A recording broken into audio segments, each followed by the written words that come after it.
Melody had really made my mother, her life at that point in her life. You know, everything's revolved around my mother. You know, her physical well-being, her meals, taking care of the house, the bill, everything. I felt as though I had lost my life because everything I did evolved around my mother. Food shopping, no matter what I did, it involved her, and I had to include her.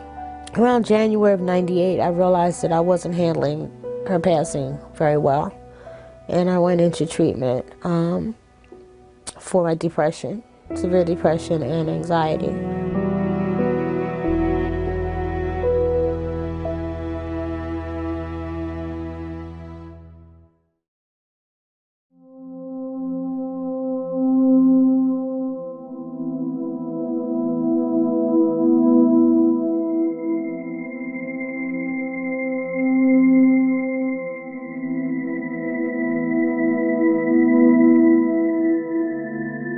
At first I was in denial that anything was wrong. It was stressful. For the next 3 or 4 years I continued treatment, but it really didn't get any better. And in the midst of me going for treatment for my mental health challenges, I began to use drugs.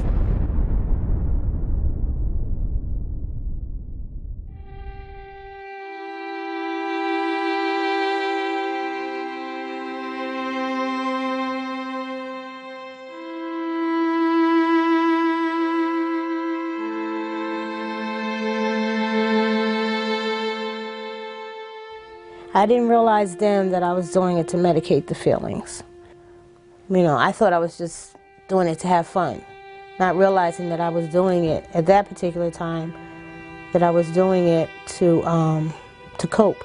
Had it not been for that using, you know, I wouldn't have socialized the way I did because of how I felt, because of my depression, because I really didn't want to be around anybody, because I didn't think people understood how I felt.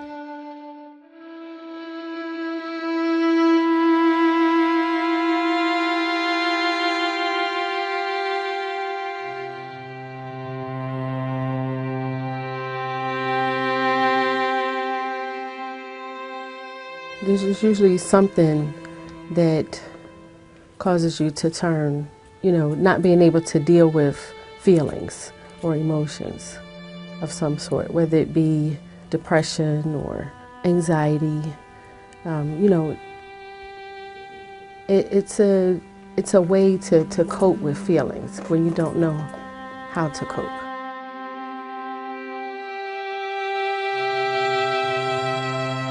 I lost weight. I stopped taking care of myself health-wise, doctor's appointments. Nothing was important to me. I didn't stay on top of the things I needed to do. I stopped paying bills. My family, I was spending less time with my family. We didn't have good communication.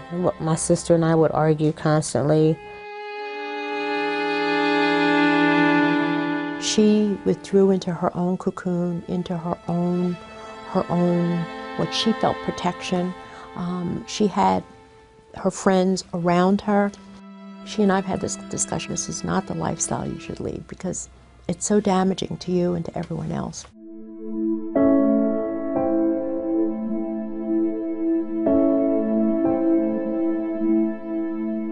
Everything was falling down around me. I held on to my job for as long as I did, until medically I had to come out on disability. And that's when my full-blown addiction came into effect, because now I had all this idle time. And in order to stay out of my head and the crying and the depression and the sleeping all the time, I would get high. I didn't like myself. I didn't like how I looked. I knew there was something. I knew that other people could see something was wrong. You know, I would see people laughing or watch a TV show, and everybody's cracking up, and I'm sitting there like, what is so funny? You know, my whole life was like humdrum. Nothing was funny to me anymore. I didn't find the humor in anything. In my addiction, it took away my dignity, my self-respect, my self-esteem, my family respect for me, my home, my job.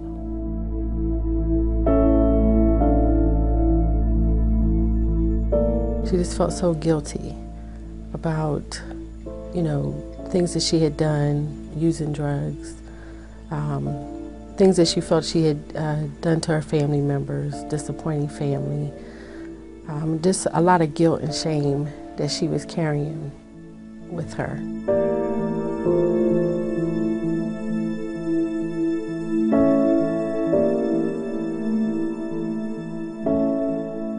When we finally realized that she had a problem, and many of us talked, my husband and I, my aunt, my mother's sister, who is now deceased, my dad, we talked about it amongst ourselves, and at different times we would try and approach her about it. But again, it was, no, you're wrong, you don't understand, it's not the problem, why are you accusing me? And in some respects, those are the signs as well, that you just don't want to face up to it. But we kept at it, kept at it, kept at it, kept at it, kept at it.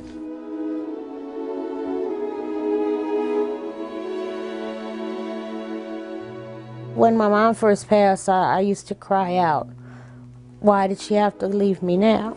I did question God as to, why did you take her? I needed her. And I've always felt, being the baby of the family, that I was always slighted. It's like my sister had so many years more to spend with family members before they passed. So I felt slighted, I felt cheated. I wasn't angry with God. Of course, my faith was not then where it is today.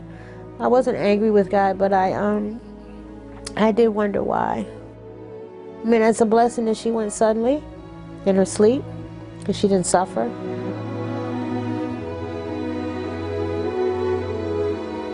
But it's like I didn't get a chance. There was just so much more I wanted to tell her.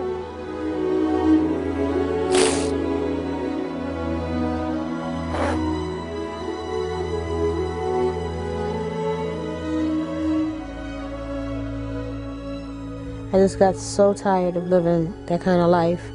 I got tired of, when my son was getting older, I wasn't being responsible. I got tired. I just got really tired. They say I got sick and tired of being sick and tired. And I went into rehab, which growing up in a family as mine was like almost unheard of. But my sister encouraged me to do so.